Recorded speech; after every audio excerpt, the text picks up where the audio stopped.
This video is brought to you by Law Excellence IAS Academy.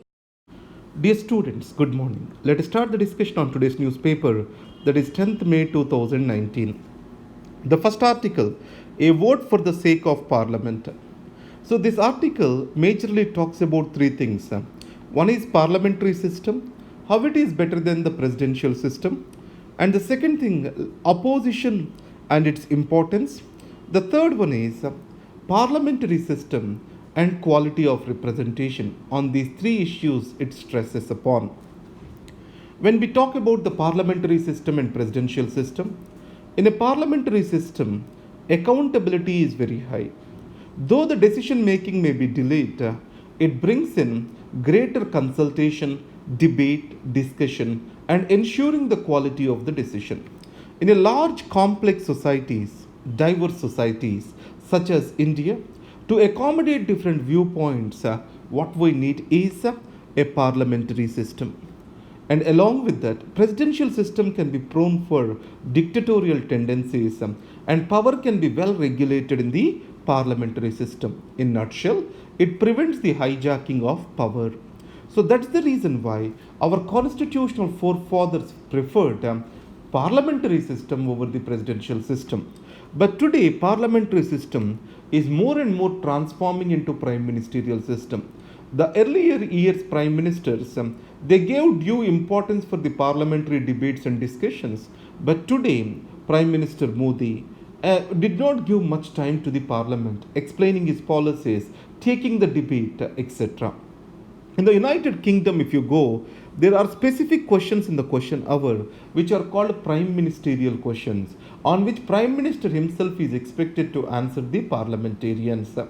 Now, the second, the importance of opposition.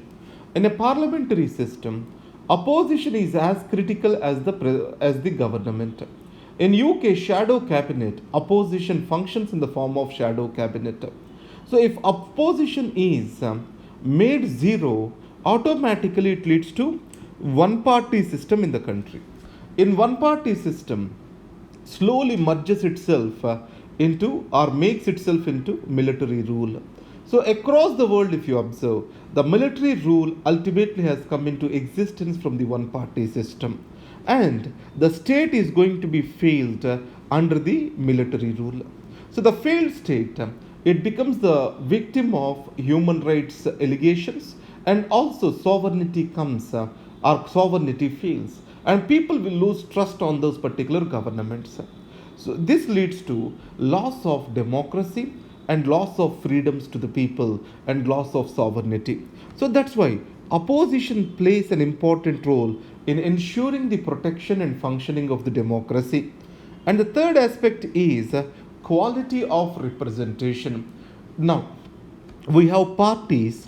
Parties field the candidates and we elect these candidates. Our representative in the parliament, he is supposed to articulate our interests, our problems, and find the solutions through the instrument of the parliament. But however, parties are dominating over the representatives. So, Ambedkar has clearly stated that if the constitution has to work, then the role of the civil society is very much important. In his simple words, working of the constitution does not depend wholly on the constitution itself. It depends on the people, the political parties they set up as their instruments to carry out their wishes and their politics. This is what is the message which we need to take from this. So, the quality of representation improves with the help of the instruments which are being created by the people themselves, such as political parties, civil society organizations, etc. This is the essence of the article. And the next, are farm loan waivers a political gimmick? So farm loan waivers, if you carefully see, these are going to disturb the credit culture in the country. So banks will fail to give further loans to the farmers as their recoveries will be less.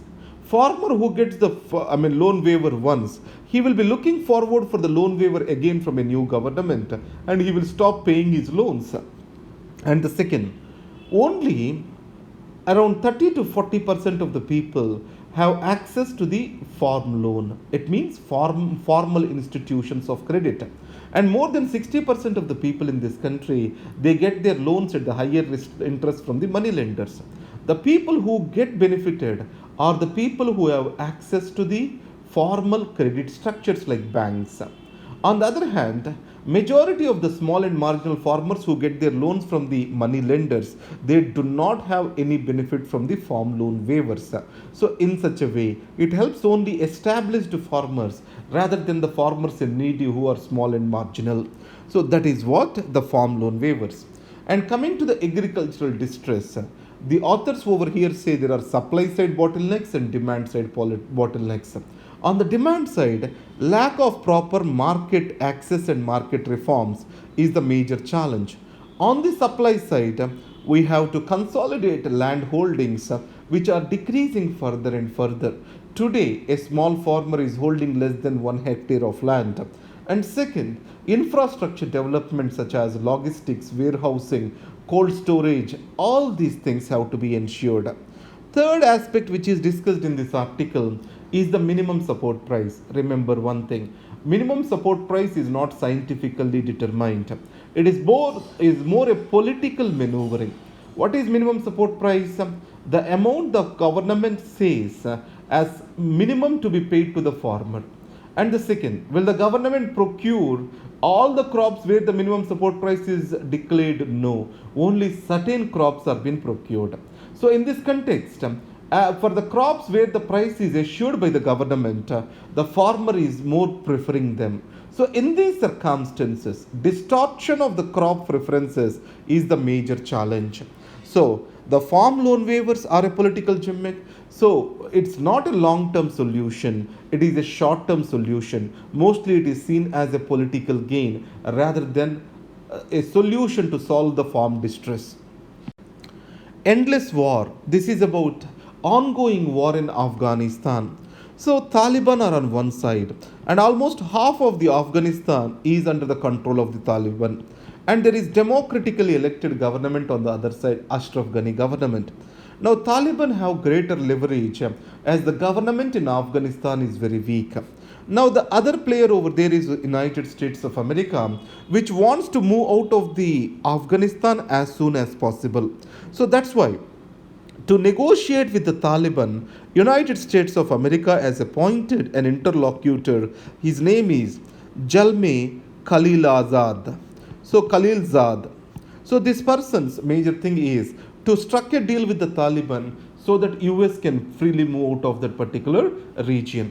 What US is expecting is the Taliban shall not provide for the resurgence of Al Qaeda and Islamic State. These are the things which Taliban is talking about. But however, if Afghanistan need to remain stable, then Taliban and government has to work together. So government and also people's representatives under Loya Jirga, like our Lok Sabha, they have Loya Jirga. All these people have recommended for a ceasefire agreement. The government is ready, but however, Talibans are not ready for the ceasefire agreement. In this context, the author editorial suggests that USA need to exert pressure on the Taliban to negotiate with the government, to talk with the government, and to agree for ceasefire agreement. And then loud and clear, this is about America-India trade issues. The American Commerce Secretary, Mr. Wilbur Ross, visited Delhi recently, has made a open critical speech against India. And added to this, President Trump also called India as a tariff king. In this context, what are the issues that are there between these two countries? India has major source of oil imports from Iran, and Iran oil is much cheaper than Saudi Arabian oil.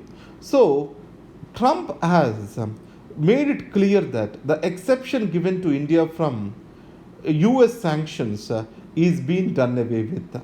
It means that India cannot import the Iran oil. And second, from the generalized system of preferences, India was removed. So India do not have a favorable treatment with regard to its imports into United States of America. And USA has imposed tariffs on steel and aluminum. And then duties on motorcycles, and then US made liquor. This is what these duties imposed by India need to be removed. This is what US is demanding for. And other issues like data localization, e-commerce policy of India are also worrisome for United States of America. And the food which is being imported from US to India, India is asking to be labeled it as non-vegetarian food. So from what source it has been taken? So India's cultural considerations are taken into consideration. Yes, it is necessary. US need to understand that. So in these circumstances, recently H1B visa fee hike is another issue. So how India shall deal with him? So does India need to fear the US sanctions? As on today, yes, because there is no alternative financial architecture developed away from the United States of America. So if you take Iran nuclear deal, European Union do not want to do away with the deal to which it was part of. But however, it is handcuffed to take any action as there is no alternative financial architecture away from the United States of America.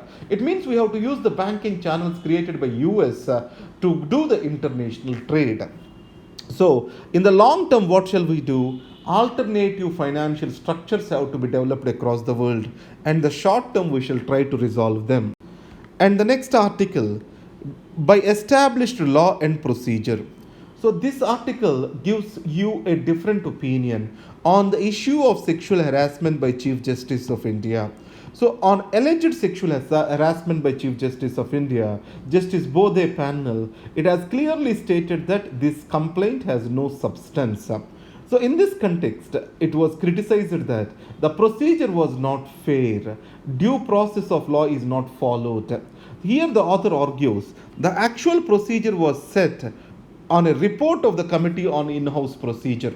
So this procedure, whenever High Court judge, Supreme Court judge, Chief Justice of High Court who are involved with these sexual harassment cases, a 3-judge committee will be constituted, and whatever the decision it takes, that determines the future of that particular case.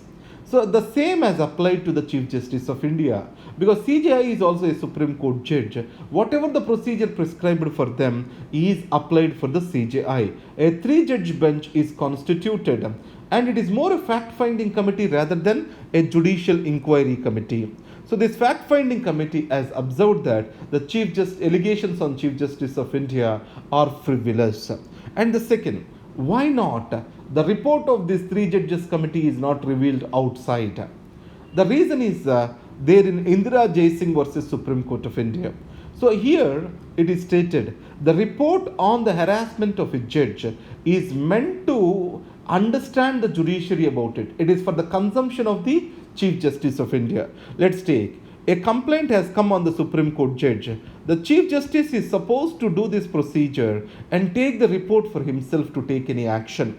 But here Chief Justice of India is as involved. The second most senior judge has took the report and it is for his consumption. So the second and third senior most judges were being informed about the sexual harassment cases. So that's why, as per the procedure, it is necessary to keep that secretive. So that's why author argues that the established procedure for these cases of sexual harassment, which were given in that particular Committee on In-House Procedure and also Indira Jaising case, are followed. That's the argument here. Thank you very much. Have a good day. All the best.